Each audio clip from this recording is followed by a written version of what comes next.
that car culture around here without you in it, can they? I'll let you know if they need you back. Sounds like this documentary's gonna be pretty good, yeah? The bits with you and Beck in them, at least. Got a call from the producer. Said you couldn't have driven better if you tried.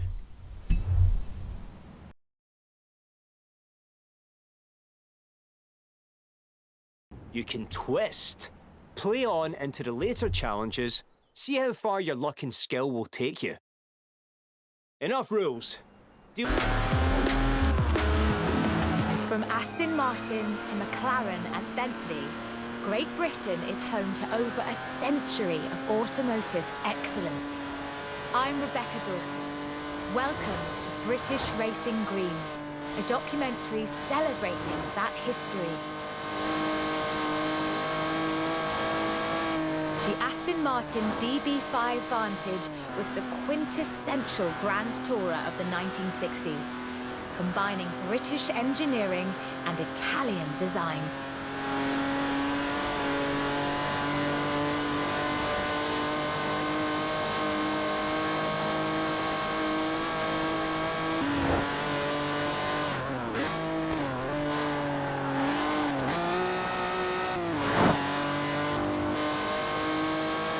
This car would form the basis for the DB. In 200 meters, you will arrive at your destination.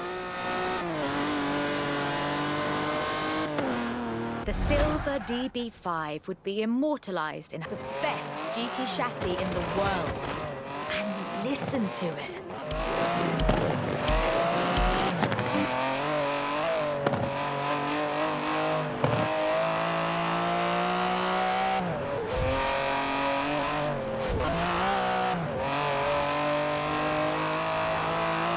The DB11 is not the fastest car in the world, but then it's not trying to be.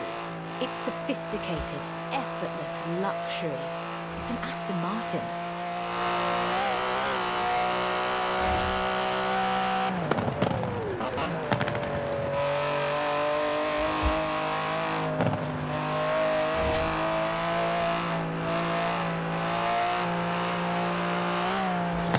Can't wait.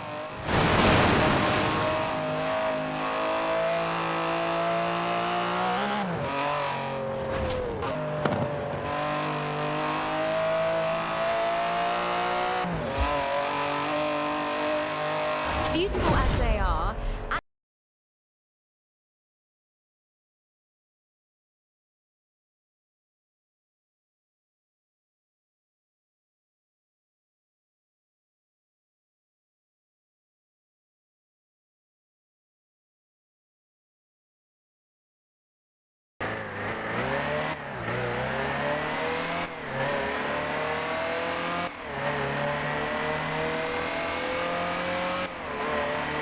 Land Rover, the British sports utility vehicle. But before that, they were actual utility vehicles. Solid, tough trucks, unstoppable over almost any terrain. In 400 meters, turn left. The Land Rover Type 3 marks the point where that shift begins. And we'll be looking at what that meant. Recalculating route. Land Rovers have taken on almost every task imaginable. They've been generators, tractors and ambulances. They've brought peace and can take shape. If you squinted, you could already see the shape of the first sports utility vehicle, the Range Rover.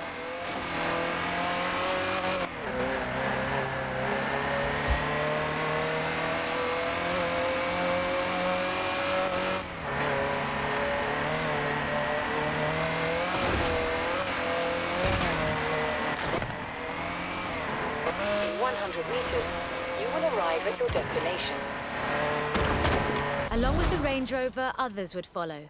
It sports a turbocharged 5-litre Land Rover Jaguar engine, crammed into a carbon fibre chassis with integral roll cage.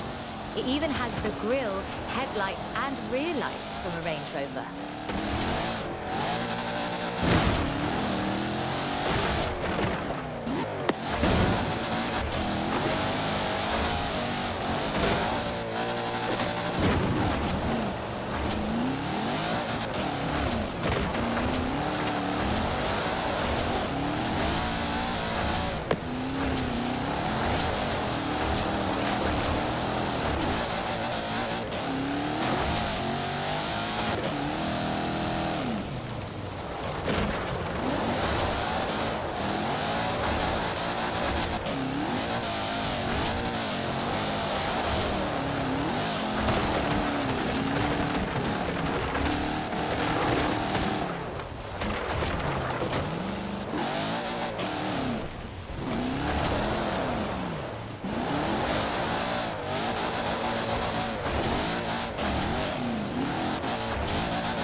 there are no compromises either. With a 0 to 60 time of an unreal 4.2 seconds, all-wheel drive, and the ability to corner near instantly,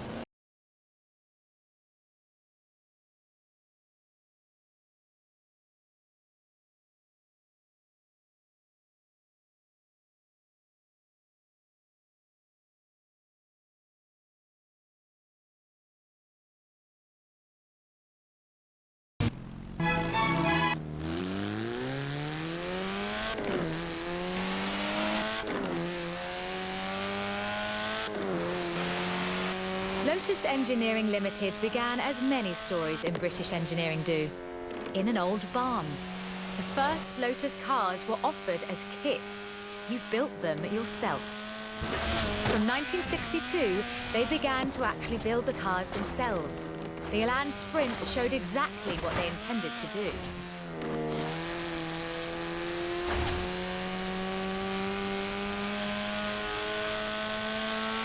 Designer Colin Chapman famously said, "Adding power makes you faster on the straights.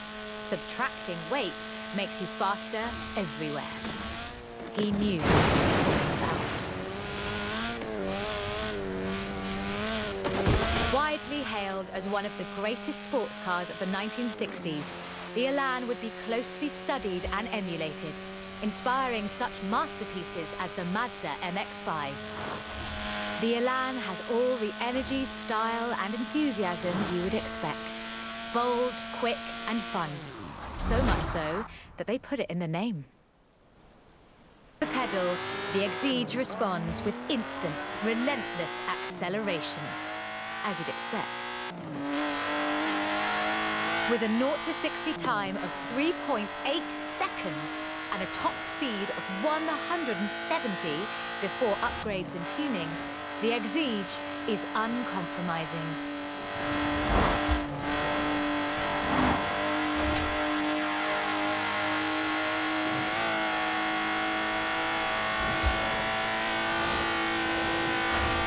And there's no power steering, so you can really feel the road.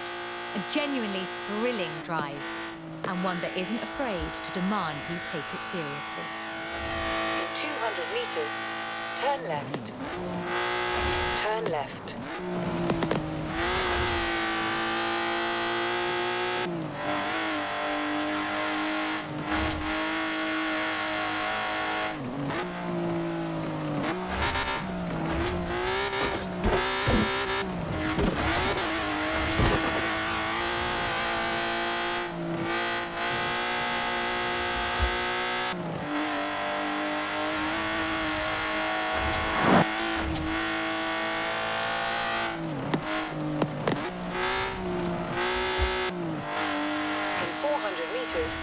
You will arrive at your destination.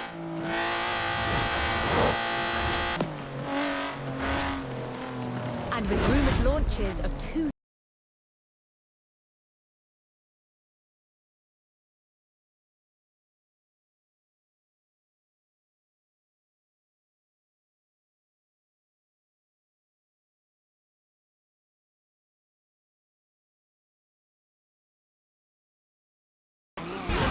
Turn around when it is safe to do so.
Homologation rules required that all cars entered into the group be production, so Ford built 200 of them.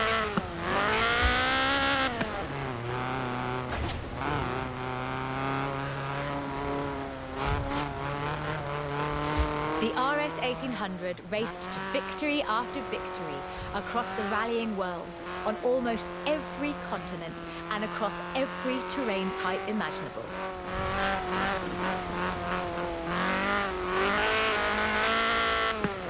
This car was basically unbeatable.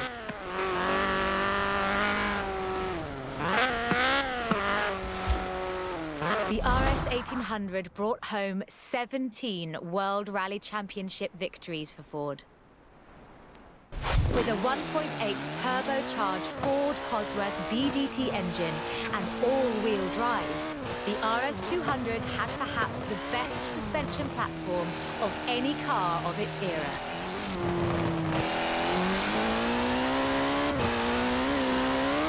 The chassis was fiberglass from Reliant, and the massive Ford parts bin was raided to give the car that iconic look. Fortunately,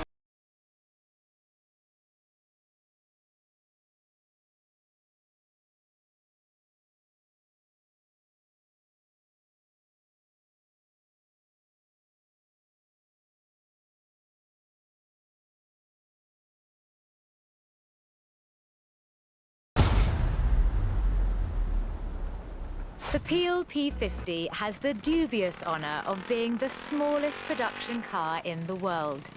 A one-door microcar coupe, featuring a 42cc air-cooled engine, capable of a heinous 38 miles an hour. And a handle, so you can pick it up and carry it with you when you get to work. And keep in mind that this is the production version. The prototype had the single wheel at the front. Why would you think that was a good idea?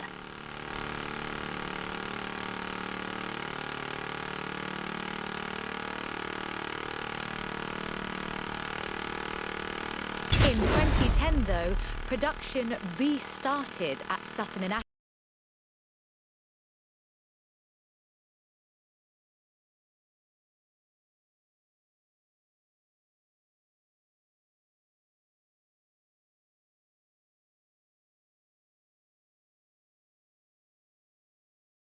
And the road have very different requirements. For McLaren, that was a challenge they were more than willing to embrace. In 1988, they set out to create the finest sports car the world has ever seen. By 1993, they had achieved their goal, and the honestly fantastic F1 was the result. 106 would be built across all variants, and it remains one of the very best road cars ever made. The F1 has no turbocharger. That would have compromised the driving experience, increased complexity, and resulted in turbo lag. The F1 is a naturally aspirated supercar, one of the fastest in the world, in fact. Everything about this car is innovative, from the carbon fiber monocoque to the central driver position. McLaren threw the book away when they designed the F1. Then they wrote a better one. The F1's monocoque chassis is incredibly lightweight, only 100 kilos all told, which posed a significant challenge because carbon fiber and fiberglass aren't great insulators. So, McLaren lined the entire engine compartment with gold. McLaren's racing heritage is so deep. The P1 GTR will hit 60 miles an hour in 2.4 seconds. That's 0.7 seconds faster than the F1. That's an eternity for a supercar. At the roundabout, take the third exit.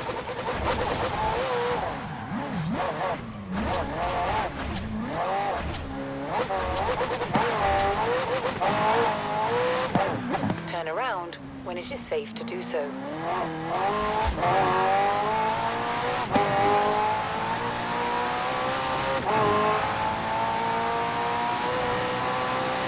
Remember those problems with turbo lag? McLaren solved that with the hybrid drive. While the turbos build pressure, the electric motor drives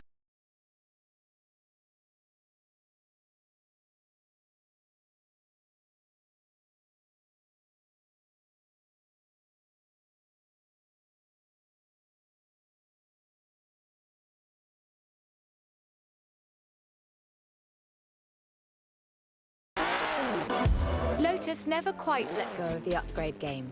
So in addition to building their own supercars, they upgraded cars from other marques too. The Lotus Carlton was one such aftermarket upgrade. Lotus took a respectable four-door Vauxhall saloon and turned it into a supercar.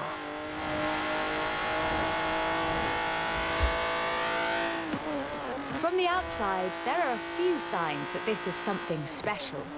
Wider wheel arches, that sort of thing. But under the bonnet, that's where the magic starts. Engine capacity was increased to 3.6 litres, and twin Garrett T20... At the roundabout, take the third exit.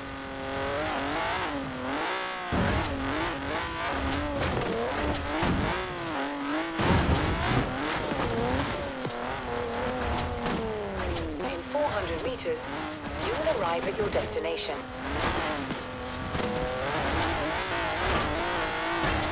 Only 950 of these custom gems were built, and they've become something of a modern classic. They took the rear-wheel drive hatchback and changed everything that matters. They stiffened the suspension, improved the anti-roll bars, and widened the transmission tunnel.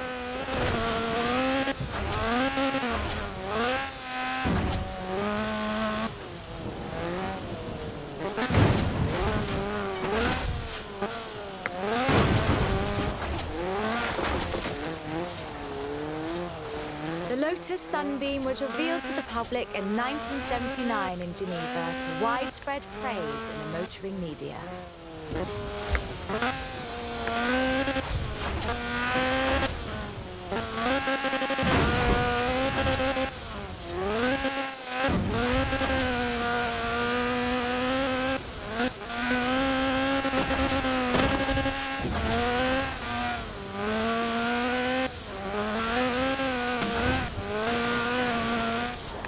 Makes you wonder if Lotus should do more conversion.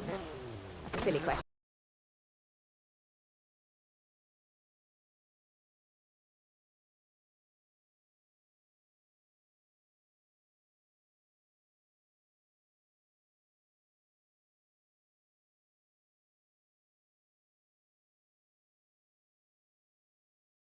It's 100 years old and was originally founded to build sidecars for motorcycles. But this is the car that really set the bar, I think. The 1961 E-Type. When he saw it, Enzo Ferrari called it the most beautiful car in the world. High praise indeed. He wasn't alone in his admiration.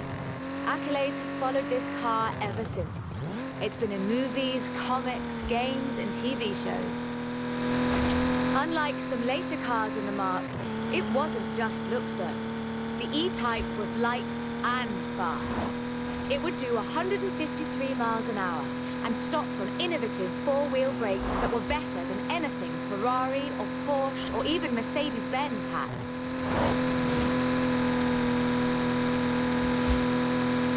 It was solid too, with a design based on the D-Type that won the 24 Hours of Le Mans 3 years in a row. At the roundabout, take the second exit. Anyone who owns an E-Type will tell you that the key to their reliability is to drive them regularly, as if you'd need the excuse.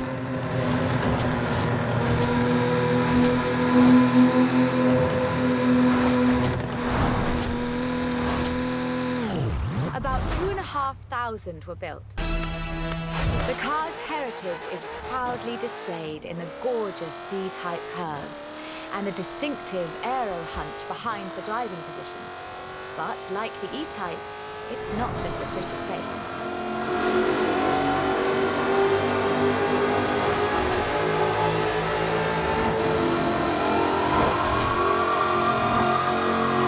Powered by a 5-litre V8 supercharged engine, with a fully aluminium body, it's blisteringly fast, with a 0 to 60 speed of 3.8 seconds and a top speed of 186 miles an hour. A car as beautiful as this must surely have been a carefully authored design.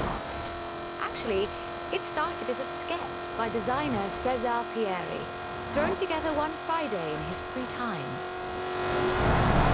Jaguar's design director, Ian Callum, saw the sketch in a thumbnail on César's computer during a meeting and asked him what it was. The rest is history.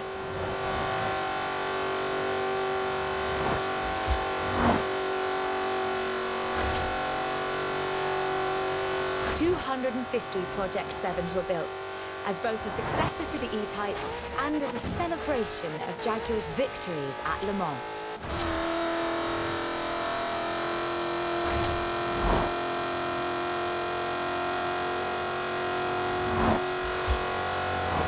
I think I speak for all of us when I say, thank heavens for César's.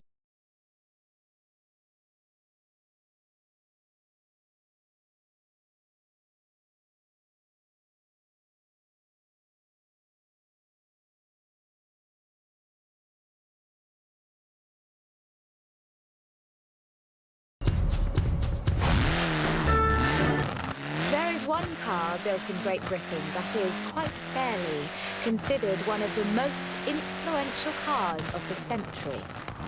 It's a surprisingly spacious little city car with a side-mounted engine. It's an icon of popular culture.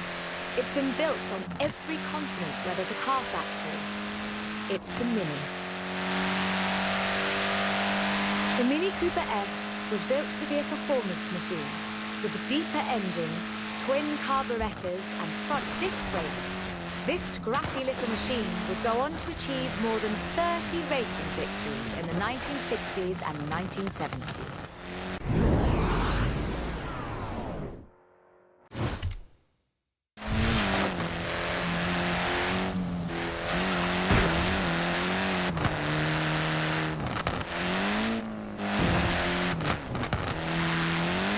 In 1999, the Car of the Century Award was presented to the most influential car of the 20th century.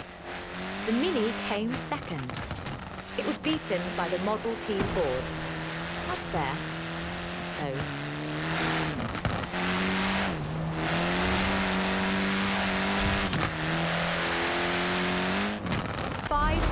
.3 million Minis would be sold, making it the most popular.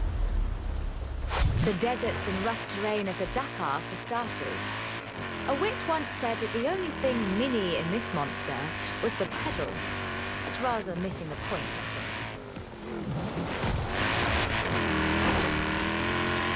The X-Raid Countryman is much, much bigger than the Mini Cooper. It has to be. The stage of the Dakar demands literally tons of gear. You could call it a tank. It does rather sound like one.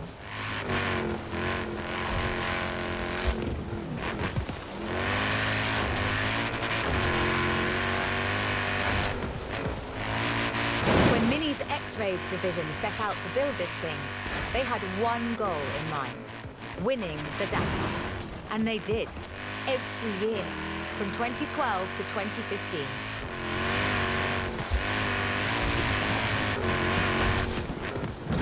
In 100 meters, turn right. It's designed to be driven for 2 weeks over deserts and badlands, 5 kilometers above sea level. And it still handles like a hot hatch on a nice bit of dry estate.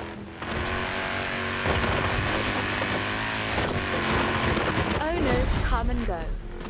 The heritage of a car like the Mini is more than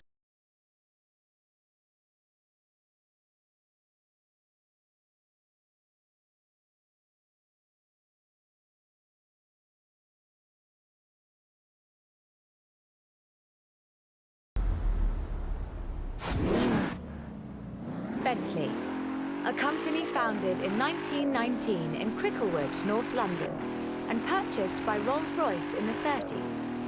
A company synonymous with both racing and luxury. Perhaps the best example I know of those two extremes of British engineering. For almost a century, every Bentley was hand-built to exacting standards. So at the beginning of the 21st century, when Bentley revealed their first mass-produced car, there were a great many questions.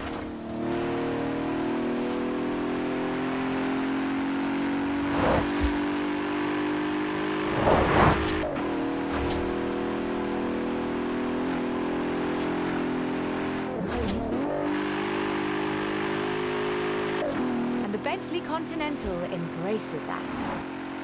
In 2007, a largely standard Continental Speed GT broke Bugatti's record for the flying kilometre on the frozen Baltic Sea. And then in 2011, they broke their own record. 205 miles an hour, both ways, on ice. Even when building these gorgeous Grand Tourers, Bentley is driven to excellence.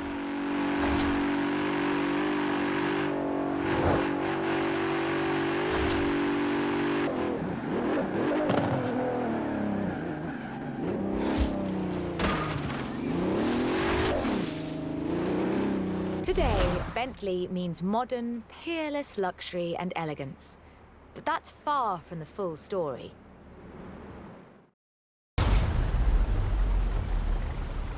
But what a race it was. Sir Henry's courageous driving forced Rudolf Caracciolo's 7-litre Mercedes out of the race at the cost of his own victory. But in doing so, he handed the day to the Bentley Sixes. A gentleman racer indeed.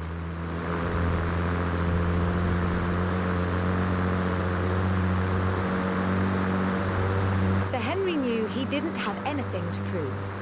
In 1929, the adventurer Mrs. Mary Victor Bruce had already driven the resolutely modern 4.5-litre Bentley at Montlhéry, setting distance, speed and endurance records.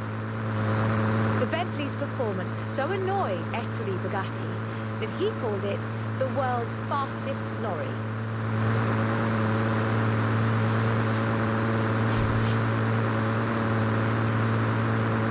The blower had the last laugh, though. In 2012, it was sold at